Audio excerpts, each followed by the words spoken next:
Hello, everybody. This is Swati live from Los Angeles. I'm sorry I'm starting a little bit late. It took me a little bit of time today to figure out some of the things, technologically speaking, and that reminds me to have my headphones on, so I'm going to do that at this point. Uh, I hope you guys are still hanging out and waiting for me.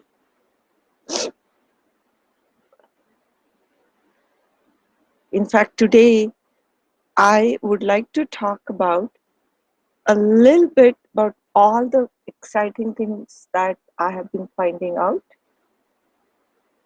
about mindfulness. Not anything new, but said in different ways. And that makes it easier to actually appreciate and remember some of the things. So that this may be a little bit of a digression from what we have been talking about, which is basically to move more towards our quest. And I hope you have been doing it and you have been thinking about what stops you from going towards your quest. What is the problem that you have been dealing with? And once you define the problem, then you can also get insights into how to move more towards removing the problem, what steps you want to take. But you have been doing all that kind of stuff on your own, I hope. But meanwhile, I want to talk about a couple of other things which are very interesting. For example, as you know, in the mindfulness philosophy, we all have been talking about or thinking about a couple of things. One is pain and suffering is going to be there, right? I mean, no matter what it is, it's not going to be like a smooth, happily ever after journey. We all know that. However, it is difficult when something painful actually happens. And a lot of times it can be a surprise when something traumatic or something painful comes about. It doesn't even have to be traumatic. It could be a problem area that suddenly shows up. But regardless, pain is there. Loss is going to be there no matter who you are. So that we know that. Then we also know that everything changes. This will pass too. Law of impermanence. When we are observing our body, we pay attention to the fact that it keeps changing. When we observe our feelings, we know feelings come and then they go. Thoughts come and then they go. Nothing stays permanent. We know the law of impermanence. And the third thing we also know is the fact that even our idea of who we are and what we do, even that sometimes changes. Having said that, I mean, we know that some of the things, some characteristics you're born with, they may stay with you all throughout in more quantities or less quantities. However, there's some things that change even about you. Like as you're growing older, as you're collecting more experience, or as your neurons are firing together, as they say, neurons that fire together, wire together, that kind of changes your perspective of the world. So even your idea of self is not like fixed, permanent. Even that changes. So when you get hurt and when you feel insulted, that's something to remember. We don't know. I mean, who are they insulting? Because this self is in a way constantly evolving and changing. So we know these things. And these things are important when it comes to a lot of good traits such as resilience, this flexibility and all that. I heard a description that was really interesting. It's one sentence. Say, remember, life sucks, everything changes, and so don't personalize it. That's it. Life sucks, pain and suffering will be there. Everything changes, this will pass too. And the third thing is don't personalize it. And that's about constantly changing self. So all these ideas we have been talking about, easy to remember. Life sucks, everything changes, don't personalize it. So I thought that was a really neat way of putting it together so we can remember it. So that's one thing that I heard this week. or read about, and I thought that was amusing, wanted to share it with you. The second thing I wanted to share with you is another one other study that came out. I think it was just last month, in fact. It was published, and that study is about resilience. The study was done in India with about close to 300 students, and what it talks about is we know that mindfulness gives a sense of well-being, and it talks about how that could be because the people who score high on mindfulness also score high on resilience. Now, why is resilience so important? You may have come across a lot of studies or a lot of books and all that that has been written in last few years about resilience, grit, which is basically being flexible. What that means is when there is a problem and something comes up, it may make you feel really bad, it may make you even fall apart, but to the ability to come out of it sooner, faster, and not to let it affect you so much that you are not able to do whatever you want to do. And as you can see, when we talk about our quest, also resilience is going to be important because something will come up, something unexpected, some problem will be there, but to be open and not to fall apart to the degree that you give it up, and to be able to look for ways to get solutions and keep moving on. That's resilience. It applies to problems, it applies to trauma or anything like that. So what they show is people who are successful are high on resilience. People who are able to go where they want to go are obviously high on resilience. In fact, when they do studies with school children, they show that the ones who really, like do something, grow up and do something good, those are resilient people. And this study that came out of India, as I said last month, shows that people who are high on mindfulness score are also high on resilience score. Now, does that mean that mindfulness will lead to resilience? I don't know if the study itself proves it, but that is supposed to be one way your sense of well-being will increase. So by doing this practice that you have been doing, and by being more mindful, as well as doing more mindfulness meditations on a daily basis, it's sort of like going in a mental gym. You are toning yourself, and one of the traits you are acquiring is resilience, flexibility, psychological openness to whatever comes, and to know that this will pass through. This sucks, but it will pass through, and not to personalize it. Doesn't mean that I am bad and I just cannot do it. So I thought that was another study that just came out and I should mention it to you. In fact, in real life, I should really show you that study. Let me see if I have it on my screen. Meanwhile, let me also see. Ron is saying Happy Dasra. Yes, this is one of the Indian festivals.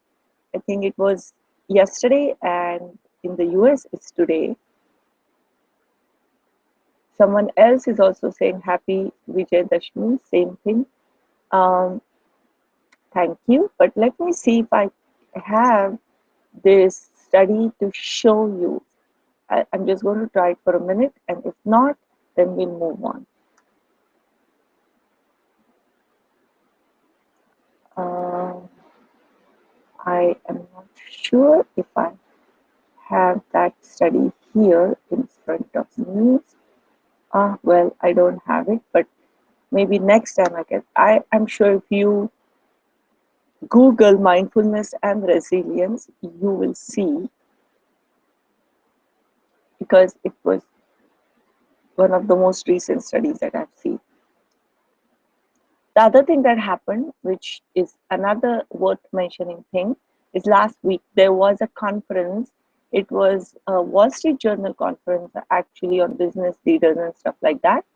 But there is one guy, CEO of Salesforce, Mark Benioff, who, in fact, I had mentioned in the past, those of you who may remember, based on my mindfulness camp, that he was the guy who, in fact, uh, talked about during Steve Jobs' funeral, he had talked about how Steve Jobs said that meditation Zen meditation, which is similar or the same as mindfulness meditation that we have been practicing, that's what gave him his creative instincts or belief in his intuition and the creative ideas. And that, in fact, in some sense, piqued interest of a lot of people in finding out the relationship between mindfulness meditations and creativity or innovative thinking. So he was there for this Wall Street Journal conference, and he spoke about mindfulness and how he uses it in his own business. So again, we have been talking about insight, we have been talking about self-awareness, and we have been talking about how to do things right, how to treat other people right, and all these ideas he talked about in terms of how he treats his own people. And as more and more time is going by, the way business leaders conduct business is changing. Excellent leaders, the way they do business is changing. It's becoming more and more about understanding employees, having empathy about employees. And having empathy is supposed to be a great trait that a leader can have. And that's why mindfulness has become such an important part even in the business world. Not just Google and Apple, but also some other standard companies like General Mills that has been using mindfulness for a very long time. And a lot of people who were hidden mindfulness meditators or even other style of meditation such as PM, that's another popular style of meditation, they have been coming out and talking about their mindfulness or their meditation practice. So, in a way, everywhere you turn, you are going to hear about mindfulness and you're going to be glad that you know so much about it already. So, having said that, now let's get to our meditation. And I have my cup of tea, which I'm going to have a couple of sips and then we'll get into meditation. So, this tea will also help me to again come back here and now and focus on the meditation part. And if you want, you also can have your cup of tea, a glass of water, or just sit there, close your eyes, and pay attention to your breath for some time to bring yourself here together.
I'm going to get my gong.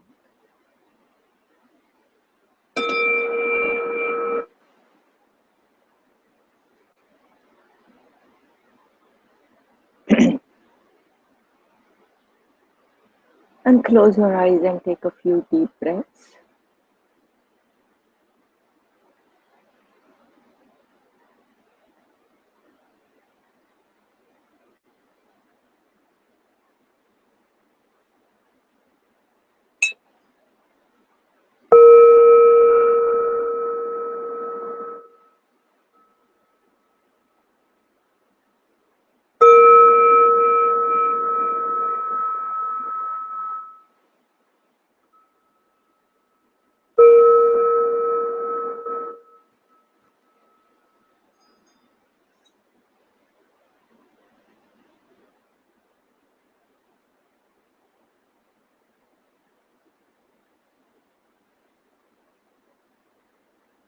And now pay attention to your breath for some time.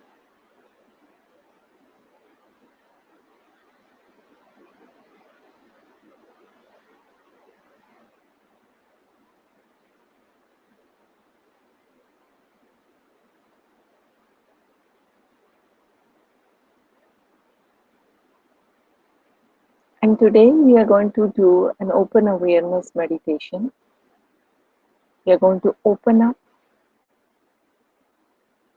and open up our attention and allow whatever comes in the attention span.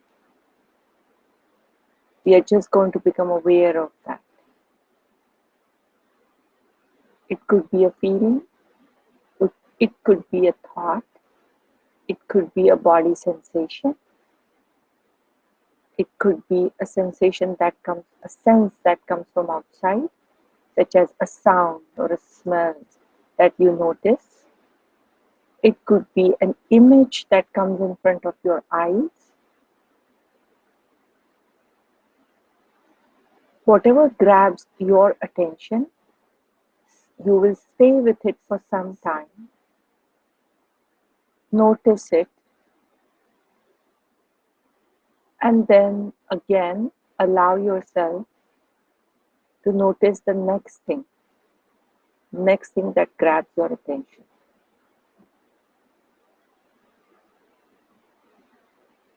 You can do this meditation with eyes closed or eyes open if you feel confident, but I suggest closing your eyes.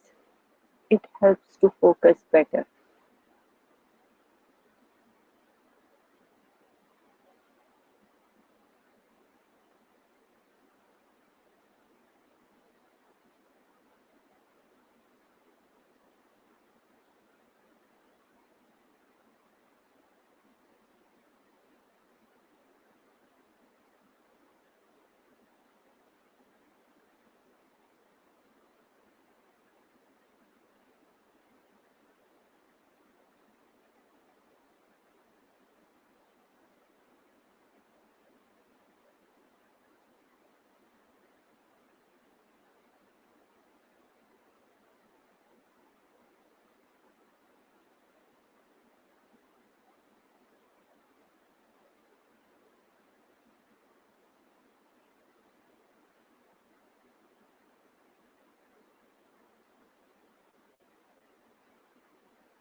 And as you're being aware, what you're doing, you're simply being aware. Whatever is really there, and what thought or feeling or interpretation or memory or association that's coming to you, that's not what is definitely there, but it is something that your mind is attending to or making up. There may be a thought or feeling. Thought and feelings come and go.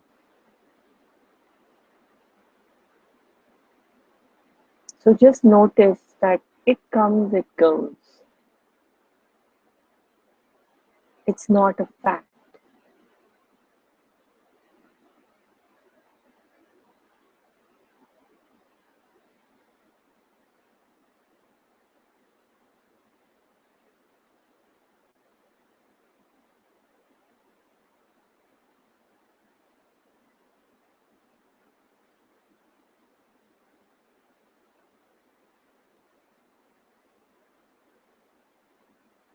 So you're going to learn to distinguish between facts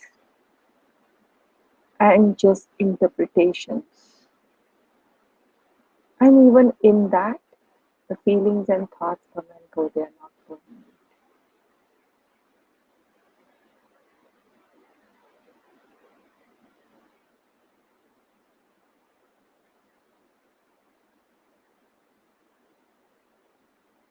For example, if you hear a sound, at the moment, at this particular moment, it's a fact. I am hearing a sound. It's a fact for you. But what that sound means to you, what memories or association it brings to you, that's interpretation.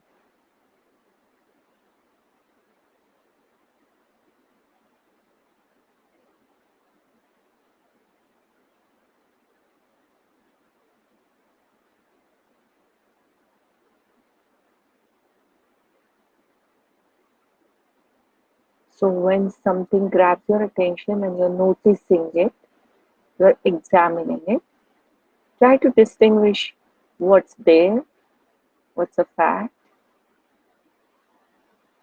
and what is it that you are interpreting, not sure.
If your mind is wandering around, bring it back to awareness.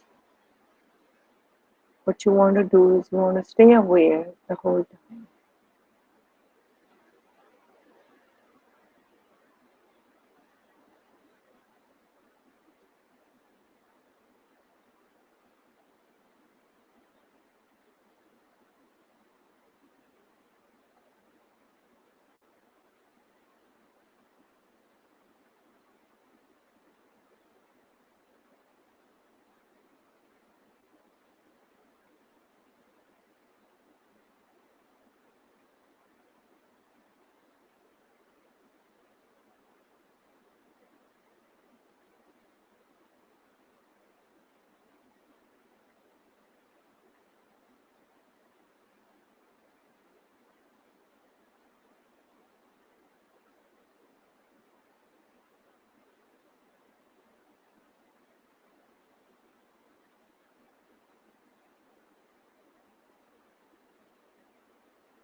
Bring your mind back to awareness. What's falling into the span of your awareness? Fact, and the rest of it is interpretation, thoughts, feelings, associations, memories, images, versus body sensations and the senses that come to you. Even within category of thought, some thoughts that come to you may be for all practical purposes facts, such as something has already happened. But you want to learn to distinguish between what's the fact part and what's the interpretation part.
something grabs your attention, and a lot of times your mind, when you're examining it, it creates thoughts, feelings, associations, memories.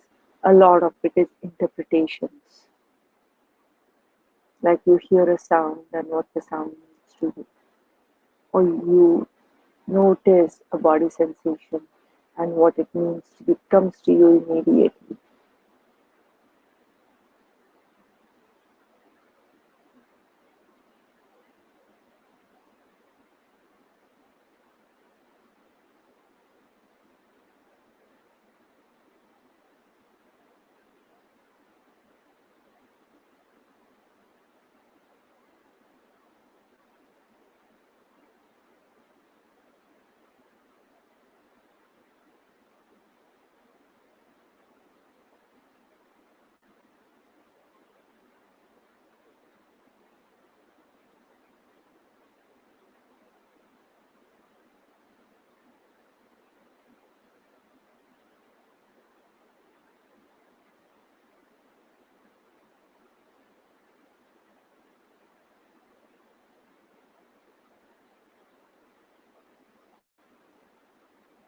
And now we are going to stop meditating and come back to our breath again and notice the breath for a little bit.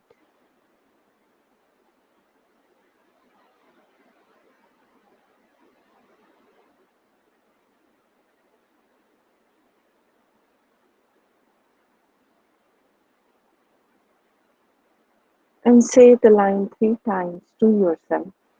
Pay attention to what you're saying. Breathe in, I smile. Breathe out, I'm okay. Breathe in, I smile. Breathe out, I'm okay. Breathe in, I smile. Breathe out, I'm okay.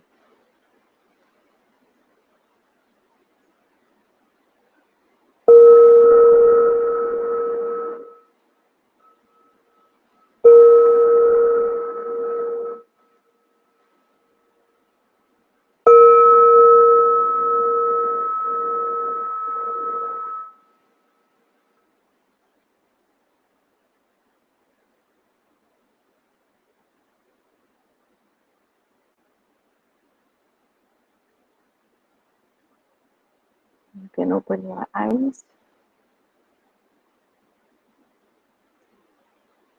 And again, I'm going to just stay here for a little bit to see if there are any comments or questions.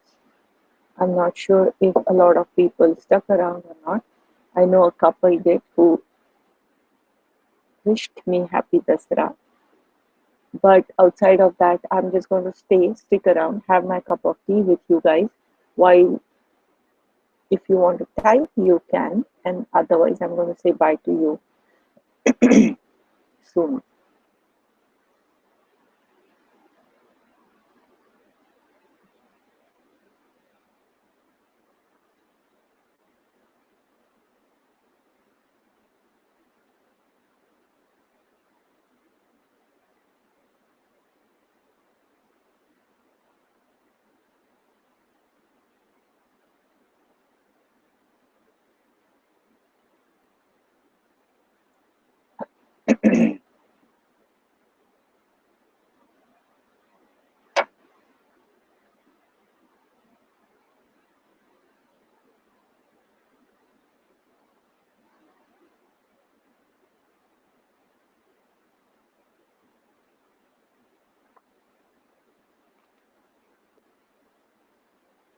Wendy, you say hi.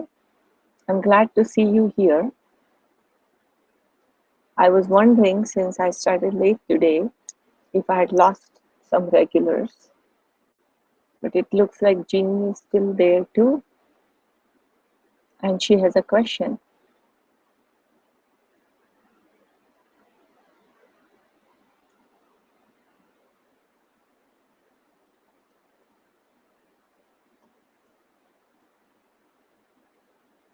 So Jeannie wants to know, when we meditate to find a solution to our problem of our quest, do we subconsciously use logic, or is it pure intuition, or are these the same? At this point, Jenny, I won't even worry about if they are the same or not, because if you are meditating over a problem, I hope you know what I said about, let's say you have a problem, you want to go towards a quest and you think there is some kind of a problem and you want to look for a solution. So what you want to do is, as I said, analyze the problem, not in the meditation. Analyze it outside the meditation in whatever way you want. Use logic, use numerical analysis, use pros and cons, or just thinking, whatever it is you want to do in order to understand the problem and to try to solve it. You can do it outside, okay? Once you do that, let go. You don't need to dwell upon it. Especially when you start your meditation, you start at the problem, you have that problem in your mind, but then that's not what you're focusing on. You just see whatever thoughts, feelings are coming to your mind. And then it is possible that some insight or some solution may fall into your lap. So, how does that solution or whatever comes to you, maybe your mind will still be locked into logic, or maybe it may go into intuition. I don't know how exactly that would work, or if it is the same or different, I'm not sure. But don't try to analyze it when you're in meditation. So in that sense, you're definitely not using your logic. I hope that kind of explains not just the question, but an important point. Richard is saying, in the past, let me read it. In the past, oftentimes thoughts would go racing through my head with urgency to solve problems. With these mindfulness sessions, the thoughts still come, but are much less softened. They are much softer and they don't need to be resolved immediately. Things are much calmer. And Richard, that's wonderful, because that is the whole purpose.